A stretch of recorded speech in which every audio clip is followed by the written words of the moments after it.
Instruímos o sargento Walt através da janela traseira da cabine. Pouco depois, o motorista desliga o motor e deixa o caminhão rolar quase em completo silêncio. Alcançamos nosso alvo, a suposta ponte ocupada, que fica diante de nós como um fantasma. Disparem a seu critério, ordena Brilha à equipe da metralhadora. As munições traçantes atravessam a ponte como relâmpagos ardentes.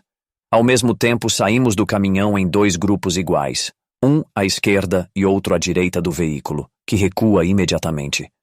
Pressionados no chão, esperamos pelo fogo inimigo. Passam minutos, mas nosso oponente não responde. Do lado direito da rua, dou ordens para avançar em saltos de rã, para que ninguém fique exposto ao inimigo sem proteção de fogo. À medida que nos aproximamos de 40 jardas da ponte, Brilha dispara um sinalizador sobre a ponte, de acordo com nosso plano. Pouco depois, todo o alvo é iluminado por uma luz fantasmagórica, mas ainda não vemos nenhum inimigo. Cautelosamente, atravesso a rua para falar com Brilha sobre a situação confusa. O que você acha dessa guerra? Ele me recebe algo decepcionado com o comportamento dos franceses invisíveis. Não há nada que possamos fazer, velho. Temos que atravessar a ponte. Atrás de nós, respondo com a garganta seca. Gostaria de saber onde diabos esses canalhas estão se escondendo. Parece estar se perguntando mais a si mesmo do que a mim. Só há 2 possibilidades, Brilha. Ou os caras foram embora há muito tempo, ou querem nos emboscar na ponte. Provavelmente você está certo, ele indica. Vamos esperar mais 10 minutos e depois avançaremos para a ponte, a menos que nada aconteça durante esse intervalo. Enquanto isso, talvez possamos colocar a metralhadora em posição. Aconselho que sim. Está bem, ele responde calmamente. Vou enviar o grupo da direita para a frente, para que você possa me dar cobertura de fogo. Depois planejo ser o primeiro na ponte com meus homens. Avise-me quando eles começarem a atirar em você. Está bem, Brilha. Mas onde está Joker? Pergunto. O tenho posicionado na retaguarda para que não sejamos atacados por trás. Ele responde em voz baixa. Rapidamente, cruzo a estrada de volta para os meus homens e transmito a ordem para a equipe da metralhadora me informar assim que avançarem. Um silêncio perfeito reina dos 2 lados da solitária ponte. São 11h20 da noite e estamos sofrendo. Em nossa pressa, ninguém pensou em trazer algo para beber. Então, do outro lado da margem, 2 sombras se movem na ponte. Maldição, nem sequer nos deram um par de binóculos noturnos. Rapidamente, envio um homem em direção a Brilha e informo minhas observações. Espere e continue observando, é sua resposta. Centralizo meu olhar na ponte, mas as sombras já não se movem. Querem explodir a ponte. Para quem isso serviria? Os americanos estão avançando e precisam desesperadamente da travessia. Estamos em retirada e não podemos abrir mão dela. E os franceses não podem ter interesse em destruir pontes em sua própria terra sem motivo. Eu continuo seguindo o fio de raciocínio. Se forem partisanos designados para proteger a ponte, então somente os alemães poderiam explodir-la atrás deles para interromper o avanço dos americanos. Nessas circunstâncias, não há mais nada que possamos fazer, além de tomar a ponte imediatamente. Os partisanos poderiam atirar em um motociclista solitário de emboscada e colocar em perigo a retirada de outras unidades alemãs ou, pelo menos, interromper as comunicações. Após essas considerações, volto para perto de Brilha para compartilhar meus pensamentos com ele. Talvez você tenha razão, mas mesmo assim não devemos agir precipitadamente e cair em sua armadilha. Não quero causar perigo desnecessário para ninguém. Por isso, minha intenção é esperar um pouco mais. É possível que eles percam a calma e se mostrem, e poderemos atacar imediatamente. Ele me explica em voz baixa, indicando sua consciência de autoridade na situação. Retornando aos meus homens, o time da metralhadora me informa, e juntos colocamos a arma em posição. De repente, um sinalizador se eleva do outro lado e nada se move. Após acender finalmente, após cerca de 10 minutos, 2 figuras aparecem na ponte. Lentamente e com cautela, elas se aproximam desta margem do rio. Observando na escuridão, vejo Brilha e seus homens avançando sorrateiramente. Quase ao mesmo tempo, amigos e inimigos chegam à borda da ponte. Segundos depois, os homens de Brilha parecem emergir da terra, mais rápidos que panteras, eles se movem em direção aos seus oponentes. Derrubam-nos das pernas e os arrastam para o terrapleno esquerdo. Isso correu bem. Ele ri felizmente. Venha e olhe para os dois prisioneiros. Mantenha o olhar sobre a ponte e esmague qualquer formiga que você encontrar nela. Ordeno ao homem com a metralhadora e sigo Brila cruzando a rua, cercados por nossos camaradas. 2 franceses, entre 30 e 40 anos, estão sentados na beira da estrada, considerando seu destino em silêncio. Em resposta à nossa pergunta sobre quantos são e qual era sua missão, eles falam algo que nenhum de nós pode entender. Onde estão suas armas? Pergunto a Brila, cuja atenção agora está focada na ponte. Provavelmente as perderam durante a briga. Não encontramos nada em seus bolsos, exceto cigarros e algumas moedas, responde um soldado de primeira classe. Então devemos procurá-las, pois só com as armas podemos provar que eles estavam tramando algo, dirijo-me a Brila. Vamos dar uma olhada assim que amanhecer, ele sussurra para mim, ao mesmo tempo em que impede que um dos prisioneiros acenda um cigarro. Este sujeito estava tão mal treinado que não sabe quão longe alguém pode ver uma fósforo aceso ou um cigarro à noite, nos perguntamos. Ou será um fanático disposto a direcionar o fogo de seus camaradas para si mesmo e nos destruir a todos? Em uma discussão animada, consideramos essas perguntas e chegamos à conclusão de que nenhuma dessas duas possibilidades se aplica a ele. O homem não é um herói nem um tolo. Ou seus cúmplices foram embora, ou esses dois estão completamente sozinhos. Brila conclui. Ele deveria parar na estrada e acender um cigarro para que saibamos como que estamos lidando. Esta é minha opinião. E dizemos ao francês que ele pode fumar na rua, sem hesitação. Ele segue nossas instruções e, no meio da rua, acende um cigarro. Com o cigarro em mãos, ele fica olhando na direção do outro lado do rio. Observamos a partir de nossa proteção segura. Passam minutos, mas nada acontece. Vamos, ordena Brila. Agora vamos cruzar a ponte e ver se ele nos espera do outro lado. Selecionamos rapidamente 5 homens dos 2 grupos, enquanto Brila e seus homens se dirigem imediatamente para a ponte. Meus homens e eu os seguimos, a uma distância de 20 metros pelo lado direito, prontos para fornecer cobertura de fogo sem sermos incomodados. Chegamos ao outro lado do rio sem problemas.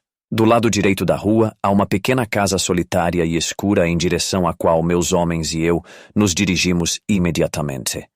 Enquanto Brila cobre nossa ação com cautela, cercamos a casa e paramos no pátio em frente à entrada dos fundos. Atentos a todos os sons da noite e do interior da casa, pressiono lentamente a maçaneta da porta. Ela resiste e cede apenas com um som terrível de dentro. Silenciosamente, entramos no vestíbulo, rodeados pela escuridão total. Acendo um fósforo para ter uma orientação rápida. Uma escada com 5 degraus leva a uma espécie de vestíbulo com 3 portas que aparentemente levam a quartos. Rapidamente, me aproximo da porta do meio e a empurro, deixando-me cair de joelhos ao fazer isso, com a pistola automática pronta para atirar. Passam segundos tensos, mas nenhum inimigo é visto. No entanto, o som de vozes humanas pode ser ouvido vindo de algum outro lugar. Ansiosamente, acendo outro fósforo e entro na sala. À luz oscilante, olho rapidamente ao meu redor. Além dos móveis habituais de um quarto barato, sobre cuja mesa há garrafas de vinho e copos meio cheios, não há nada que valha a pena notar. Como duvidas, procuro o interruptor de luz e, de repente, me encontro em um quarto brilhantemente iluminado. Contrariado, mas aliviado, respiro a fumaça fria dos cigarros que paira no quarto. Em questão de minutos, meus homens vasculham os outros quartos. Nenhuma alma humana é encontrada. Brila é instruído em poucas palavras sobre o que aconteceu na casa. Com isso, cumprimos nossa missão e podemos voltar para casa com confiança. Não são guerrilheiros, mas ladrões à espreita em busca de enriquecimento à custa dos outros durante o caos da guerra, conclui Brila, e designa 4 homens para garantir o local. Voltamos, subimos no caminhão e retornamos ao nosso alojamento, onde Brila informa o capitão Nolter e entrega os 2 prisioneiros. São exatamente 3 horas e 40 minutos da manhã quando chegamos à rua e procuramos nossos quartos. Um novo dia espalha sua tênue luz cinza. É 17 de agosto de 1994. Diante dos quartéis, A tropa colocou uma metralhadora montada em uma mesa. Seu cano de aço azul aponta ameaçadoramente ao redor. Todo o prédio está cercado por soldados ociosos. Nunca antes vi uma imagem como essa do exército alemão e imagino que se pareça com os revolucionários de 1818. Observamos um oficial estranho, que prendeu sua pistola como um açougueiro, discutindo com vários sargentos na rua aberta. Enquanto numerosos soldados sorriem impulsionados pelo desgosto, minutos depois nos encontramos diante do capitão Nolter e pedimos para falar com ele. O que desejam? Pergunta amigavelmente, enquanto seus olhos saltam de um para outro de nós. Gostaríamos de saber quais são os planos e, se não puder nos dizer, queremos pedir que nos libere para nos juntarmos a uma unidade de combate. Insisto. Lentamente, ele levanta a cabeça e seus olhos percorrem nossos rostos, enquanto se prepara para falar. Tenho a missão de organizar o restante da Divisão 77 de Granadeiros, e qualquer um que apareça nesta área em um batalhão de emergência. Essa unidade será usada em e ao redor de Paris em caso de distúrbios. Em alguns dias, teremos entre 600 e 800 homens e o equipamento necessário. O sargento Brilla assumirá o pelotão de metralhadoras. Vocês ficarão responsáveis pelo pelotão de morteiros pesados e o sargento Joker pelo pelotão de atiradores de elite. Continua. Enquanto assentimos com a cabeça, ele prossegue. Nosso batalhão de emergência estará completamente motorizado. Os líderes de pelotão terão uma motocicleta ou um carro pessoal. Tenho certeza de que, em pouco tempo, teremos tudo o que precisamos e poderemos começar a trabalhar. Espero que me ajudem com esta missão. A partir de amanhã ou depois de amanhã, comecem a colocar ordem nesta multidão selvagem. Alguém tem alguma pergunta? Sim, digo. Quanto tempo o senhor acha que temos, capitão, para realizar isso? Essa pergunta é bem justificada, dadas as circunstâncias na frente. Segundo rumores, os americanos estão se movendo em direção a Versalhes, e admito que estamos em uma corrida contra o tempo. Mas lhes asseguro que tenho boas conexões com os superiores e serei informado com antecedência suficiente sobre qualquer mudança em nossa situação. Ele sorri confiante. O que fariam se pedíssemos para nos deixar ir? Pergunto. Seria seriamente rejeitado, cavalheiros, pois preciso urgentemente de vocês. Diz ao se despedir e levanta a mão em saudação. Como vocês veem, em relação às roupas para esta companhia especial, eu me dirijo ao sargento-maior após a reunião. Devolve imediatamente as botas de onde as conseguiu e não me pegue fazendo algo assim de novo. Ele me afasta. O equipamento da metralhadora está diante dos quartéis e adormece de tédio. Um calor brutal paira sobre as ruas e as casas, mas mesmo assim, os pesados veículos do exército alemão rugem para o leste, retornando a casa no descanso ou partindo ricos. Pergunto-me enquanto observo a pilha de bagagens que está na cabine de cada veículo. Onde posso conseguir uma pistola? Pergunto no escritório do funcionário. Estão no depósito de armas, a menos que você esteja acostumado a tirá-las do banheiro, responde o sargento de pessoal com ironia. Obrigado pela informação. Não esperava isso em sua pocilga, respondo, e saio em busca do depósito de armas. Esta jornada me leva praticamente por todo o prédio, no pátio, nos quartos e no vestíbulo, onde os camaradas estão bebendo ou conversando com os refugiados, cuja identidade ninguém se importa em investigar. Não há ordem visível, apenas a disciplina persiste por velhos costumes. Finalmente, chego ao chamado depósito de armas e peço uma pistola. Pergunto ao cabo encarregado das armas, que não está satisfeito que o interrompa em sua nova cesta. Você tem sorte, ainda tem uma aqui. Ele indica e coloca uma pistola Luger sobre a mesa. Há alguma munição? Ou devo apenas jogá-la no inimigo? Pergunto de mau humor. Você recebe 60 cartuchos e um estojo de munição. Só precisa me dar sua caderneta de soldado para eu poder registrá-la. O cabo encontra o tom uma vez comum entre camaradas. Como estão as coisas com as armas para todo o batalhão? Pergunto depois de ter completado todas as formalidades. Esta metralhadora e aquela que está em frente à casa, junto com algumas armas de mão, são tudo o que recebemos nos últimos 8 dias. Faz um gesto preguiçoso. Mas há a possibilidade de que recebamos as armas necessárias nos próximos dias? Pergunto um pouco irritado com sua estoica tranquilidade. Eu dirijo para Paris quase todos os dias e pergunto o que supostamente deveríamos receber. Mas digo sinceramente, ou eles não querem nos dar nada para atirar, ou realmente não tem mais nada e deveriam acabar com esta guerra. Ele responde com raiva. Aqui está um cigarro, camarada, e não se preocupe, digo ao partir. 18 de agosto de 1944, às 8 em ponto, sob as ordens do capitão, começamos a dividir os homens exaustos em pelotões e unidades. Os homens devem seguir nossas ordens com resistência. Há apenas alguns entre eles que carregam alguma decoração. Quando uma divisão se desintegra, os únicos sobreviventes são aqueles que manuseiam a bagagem, carregam munições e alguns empregados. Mas seguimos em frente e os dividimos. O papel é muito paciente. Não importa se o termo atirador aparece ao lado do nome de alguém que só conhece a extremidade de um rifle pelo que ouviu. Por volta das 10 horas, sabemos que das 91 pessoas, 23 estão treinadas para a metralhadora e 18 para o morteiro. Dos 5 sargentos, 2 parecem bons líderes de pelotão. Temos 44 rifles, 28 pistolas, 4 pistolas automáticas e 2 metralhadoras. Quando terminamos, o capitão ordena que os homens sejam liberados. Os oficiais e suboficiais se colocam em um semicírculo ao redor do comandante da companhia, que não tem companhia. Observo cuidadosamente os 2 oficiais. Iremos imediatamente para um pequeno exercício de treinamento para que os homens possam recuperar a confiança com as armas e para mantê-los fora das ruas. Qualquer um que se apresente para o serviço sob a influência do álcool deve relatá-lo imediatamente, não importa quem seja. Isso é tudo por enquanto. Obrigado. Pontualmente às 2 da tarde, nosso dever começa.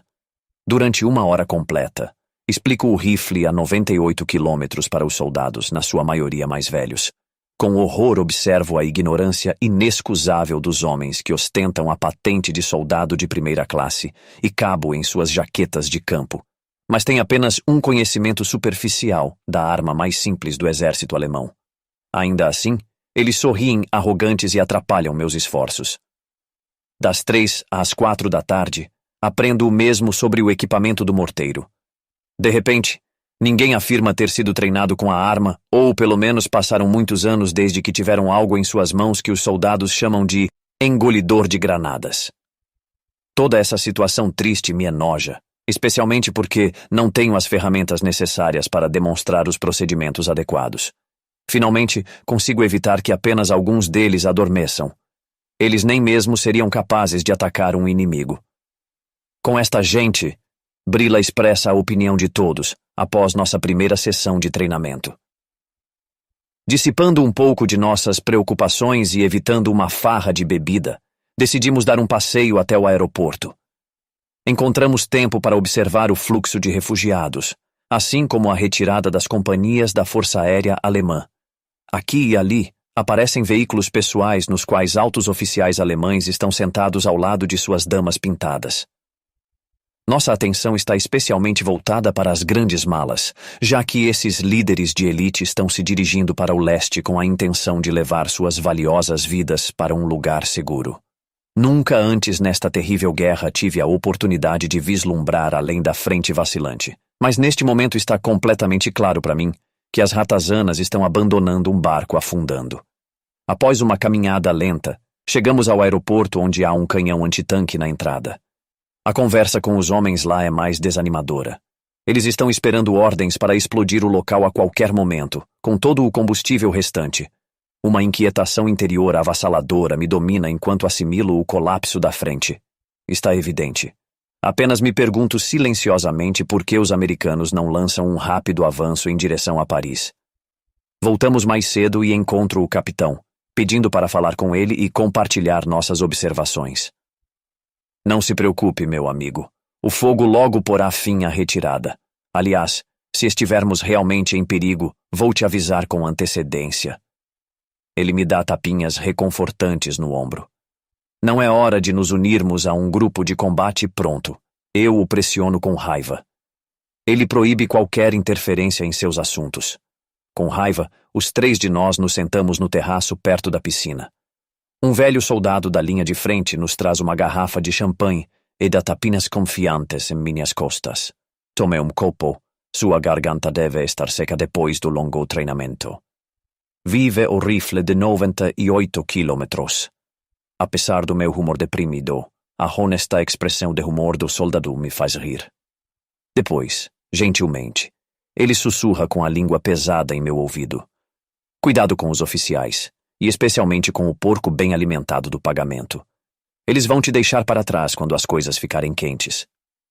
Poderia estar certo, eu penso, depois que o homem vai embora e bebo o champanhe morno, até que um sentimento de "aqui se dane" me invada. Após o anoitecer, os maliciosos franceses nos observam sair da aldeia, enquanto marchamos. Sinto como se estivesse andando descalço sobre uma chapa de metal quente. No entanto, devo ser duro comigo mesmo.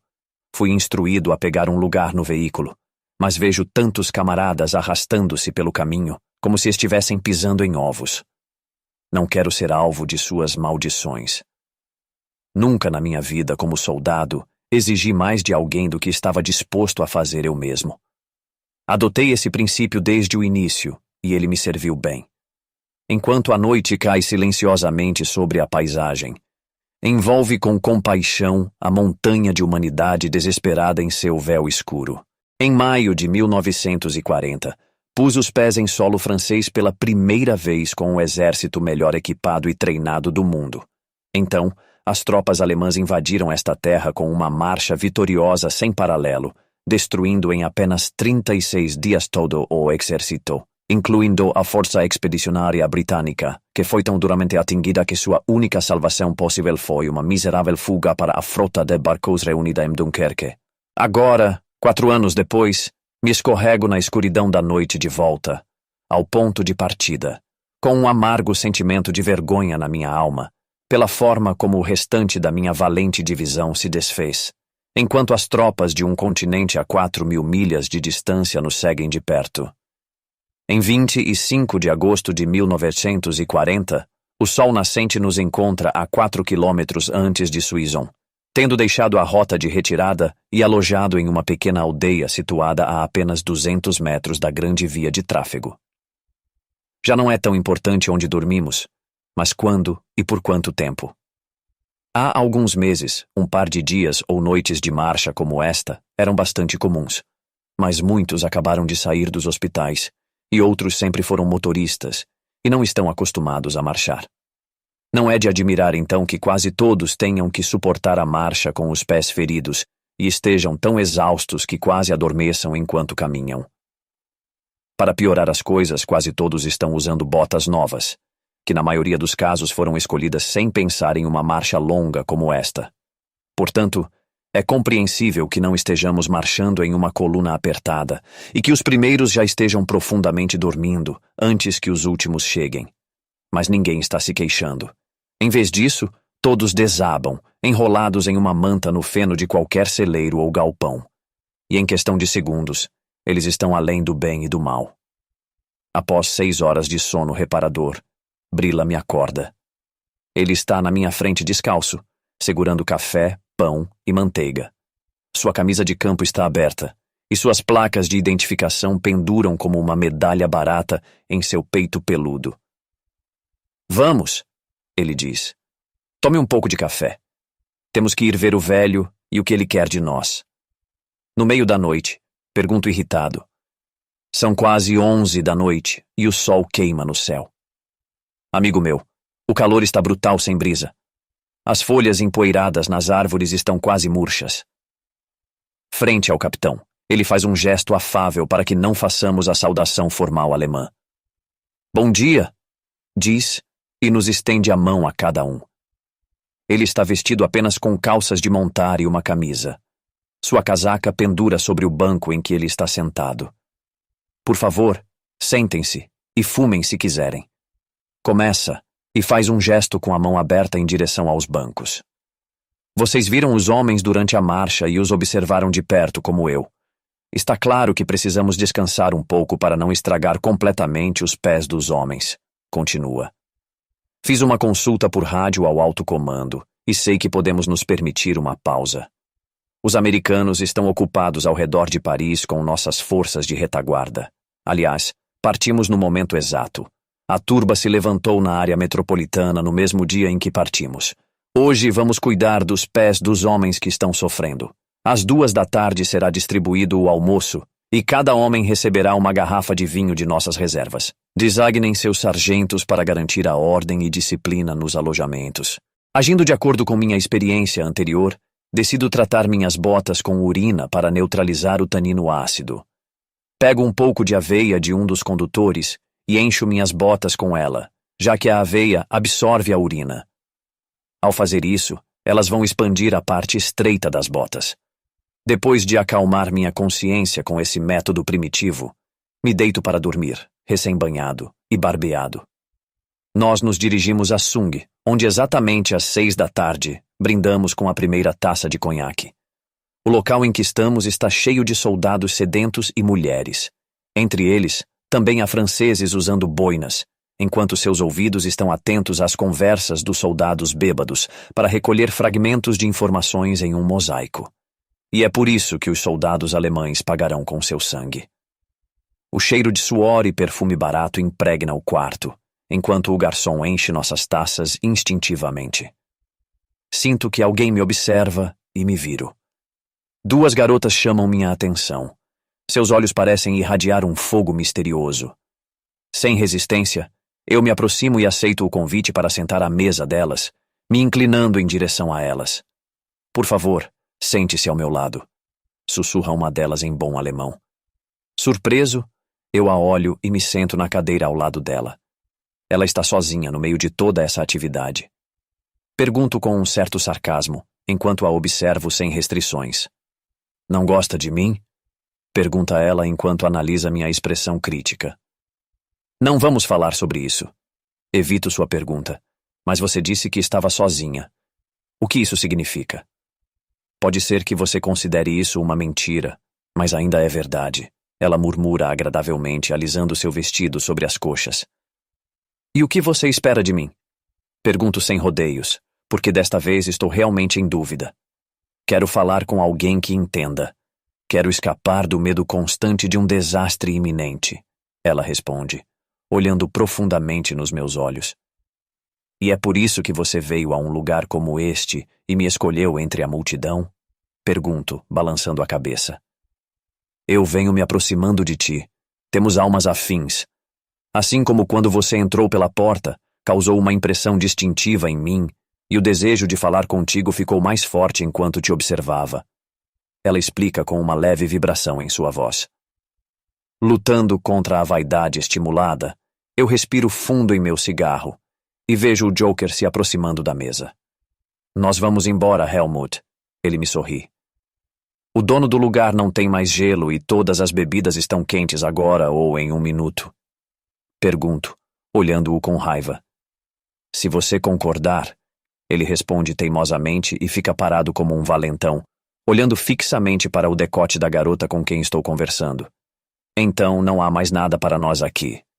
Eu me viro para a garota e me levanto. Posso ir contigo? Ela pergunta rapidamente, seus olhos indecisos sobre os meus. Eu olho de soslaio para o Joker, que faz um gesto de negação. Realmente não faz sentido. Eu digo impotente. Meu tempo é curto. Você não vai ficar na cidade? Pergunto. Não sabemos, respondo desanimado, olhando para ela intensamente. Você acabou de dizer que seu tempo é curto. Ela insiste impiedosamente. Nosso tempo de licença, Cel. Eu explico com um sorriso cauteloso.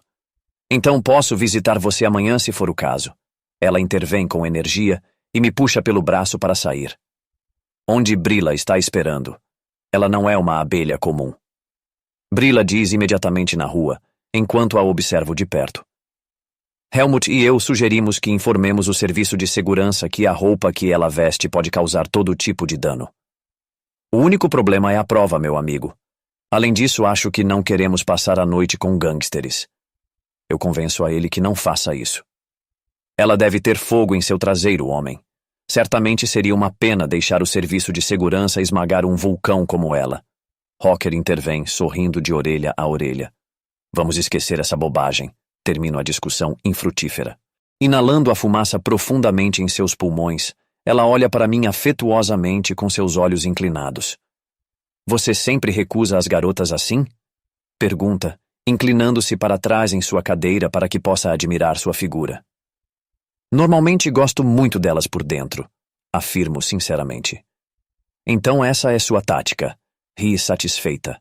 Você me descobriu. Brindo por ela, digo, levantando meu copo. Gostaria de convidar todos para uma garrafa de conhaque. Interrompe Brila a conversa na mesa e chama o garçom. O dono se aproxima da mesa com um gesto negativo. Estamos fechando, cavalheiros, diz, apontando para o relógio que marca 3 horas da manhã. Haveu, uma sombra, se para o homem, em francês influente e indeciso. O dono brinca com um anel em seu dedo mindinho, enquanto todos nós o olhamos ansiosamente. Com a língua ágil, Herbert fala ao ouvido do dono. Finalmente, eles chegam a um acordo. Podemos ir para o quarto, e ele não se importa com o que fazemos lá. Podemos comprar bebidas no bar com dinheiro vivo, proclama Herbert com voz soberana. E é recompensado com um beijo apaixonado de sua companheira de pernas longas, que o acompanha até o bar. 10 minutos depois, Herbert, Eric e eu.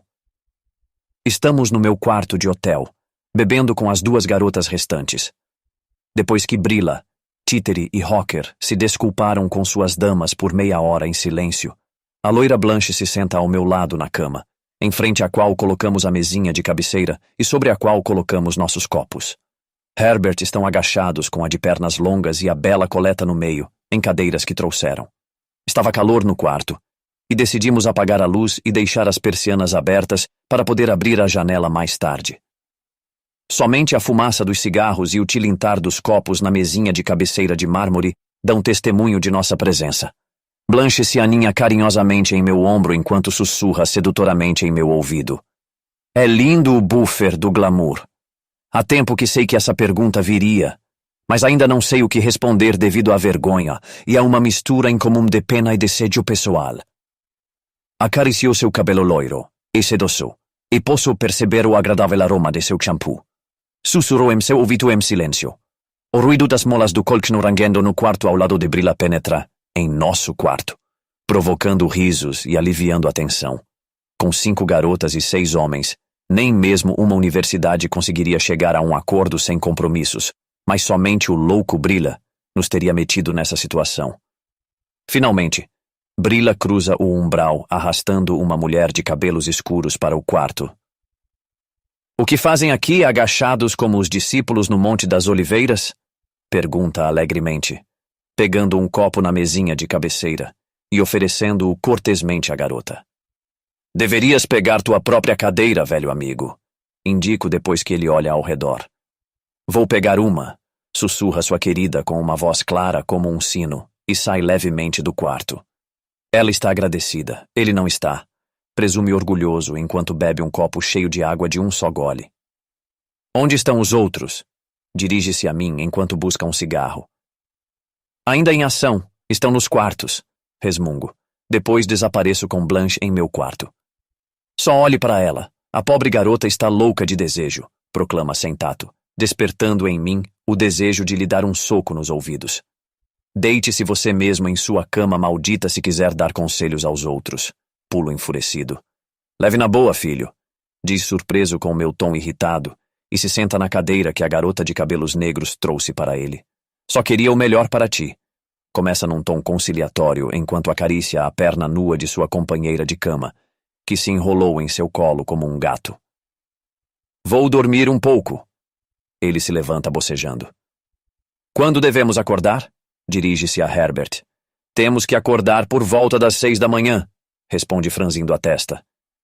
Então, boa noite, cavalheiros. Não quero incomodá-los.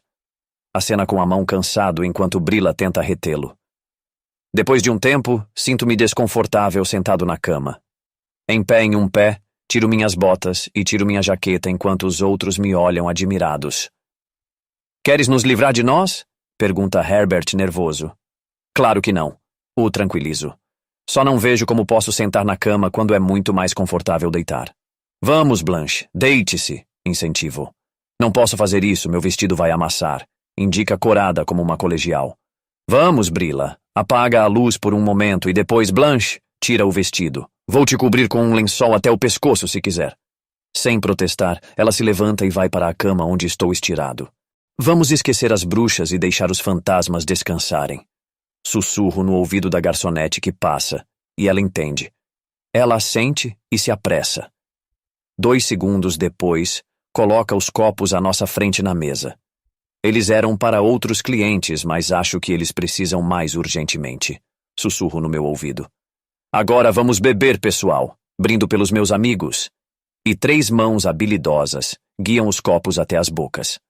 Soldados estão sentados em todas as mesas com mulheres, jogando o eterno jogo dos sexos.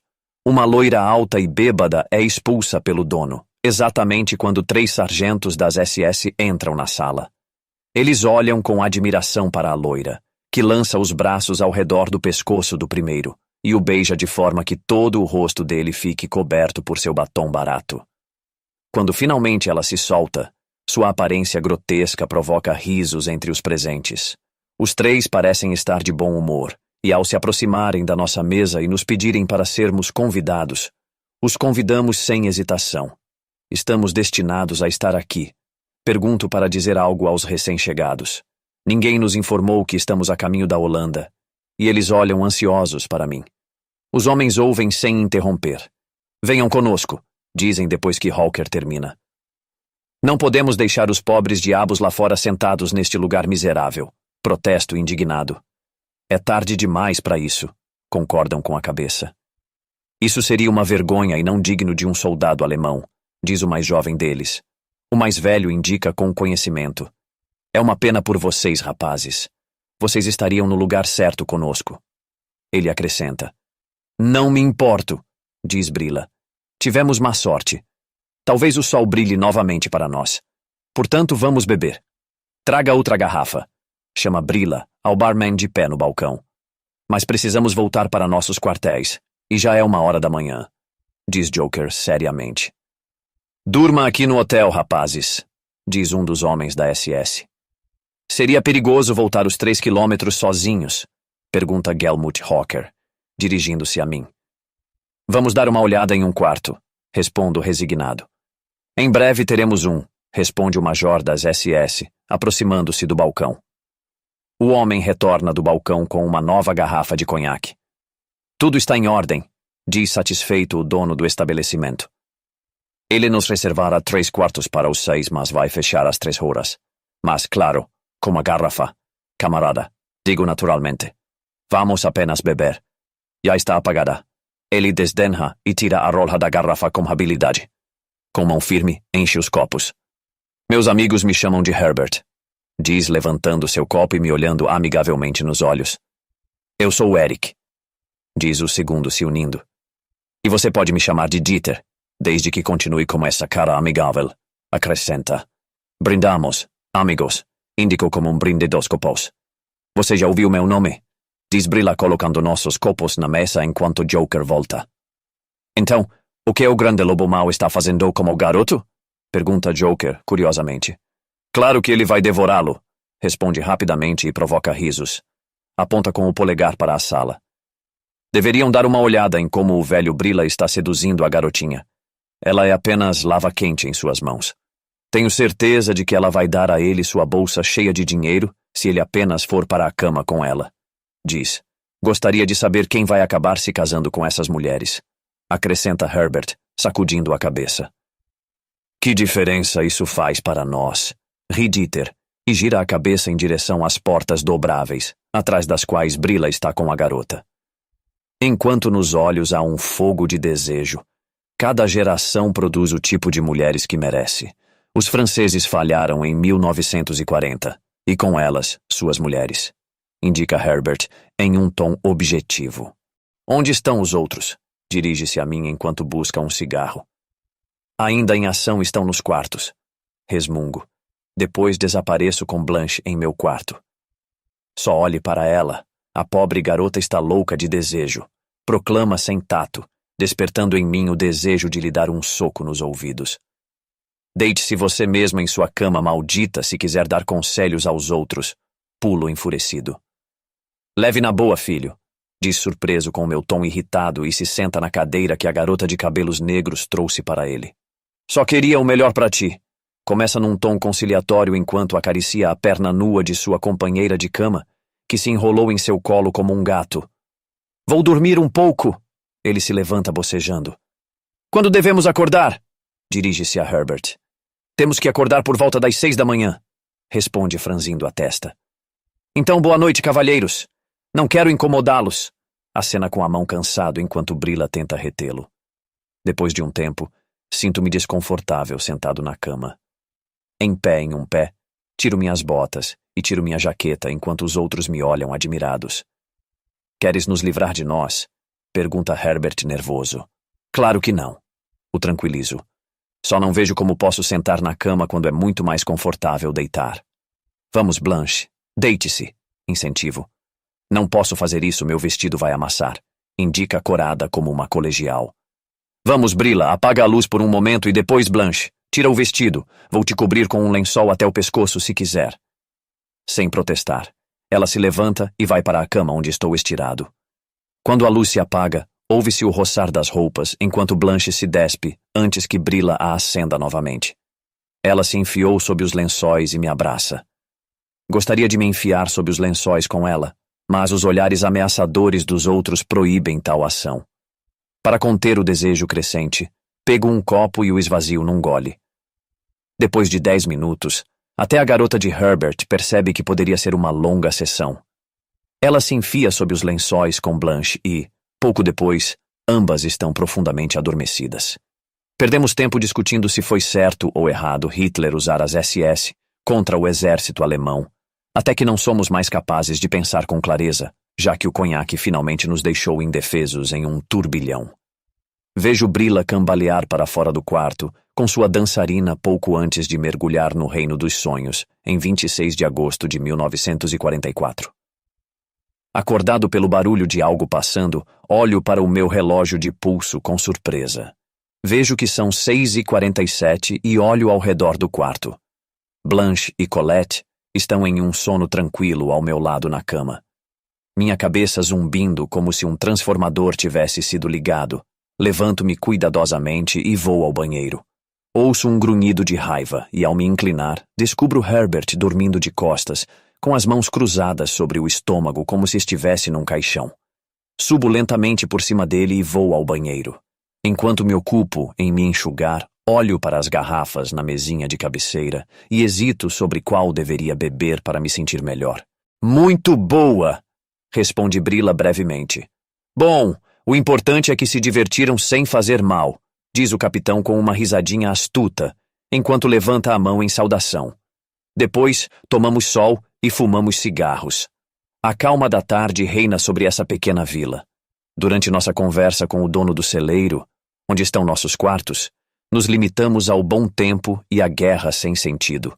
Somos convidados para a sala de estar, onde nos preparam um bom café ao qual contribuímos com os grãos e eles com a água.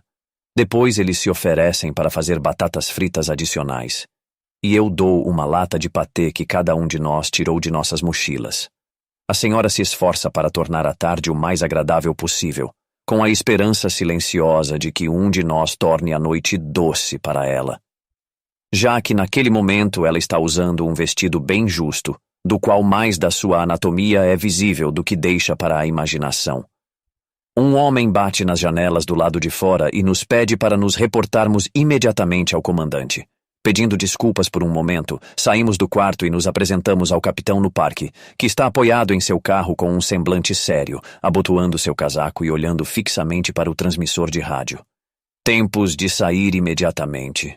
Ele nos recebe nervosamente. Nossa retaguarda teve contato com tanques americanos a apenas 18 milhas atrás de nós. Toquem o alarme imediatamente no batalhão e preparem os veículos para se moverem pela estrada da cidade. São 4h40 da tarde. Partimos às 5h30. Então, se preparem. O apito soa estridentemente num lugar tranquilo. O sargento de serviço chama através da vila. Preparem-se para sair imediatamente. E o lugar se transforma em um enxame de atividade. O empacotamento e a formação dos veículos continuam da maneira habitual e sem problemas.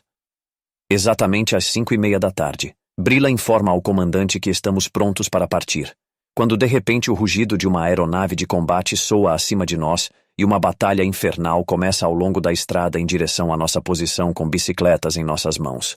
Brila, Rocker e eu paramos no final do comboio e esperamos o retorno das aeronaves de combate.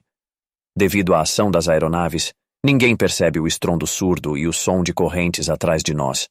Mas como galinhas assustadas, as idosas francesas correm pela estrada, atravessam as ruas estreitas da vila e desaparecem nas casas. Pelo amor de Deus, há tanques na estrada? Sussurro para meus amigos. E vejo um pequeno tanque que reconheço como um tanque Sherman americano, rolando em direção a Suizon, seguido de perto por tanques maiores. São nossos. Ri o capitão se juntando a nós.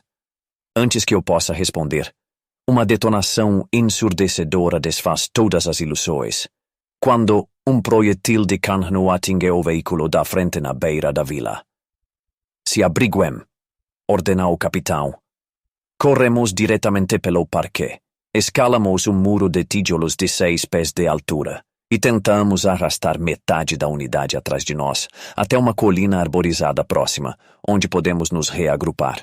Enquanto isso, pego um mapa da minha bolsa e descubro que à direita da colina, a cerca de 2,5 milhas de distância, há uma estrada secundária que corre paralela à estrada principal que estávamos seguindo em nossa retirada. Um sargento se oferece como voluntário para ver se os americanos também estão nessa estrada. Se já estiver ocupada pelos americanos, a única possibilidade é abrir caminho durante a noite. No total, somos 42 homens. Uma metralhadora, uma pistola automática e 12 rifles. Sentamos fumando e ouvindo o barulho selvagem da luta na cidade, até que o sargento retorna e relata que a estrada está ocupada pelo inimigo. Uma luz de esperança se apaga. Estamos cercados. Até aqui o vídeo de hoje. Lembre-se de se inscrever e deixar seu like para continuarmos trazendo conteúdo para todos vocês. Até a próxima.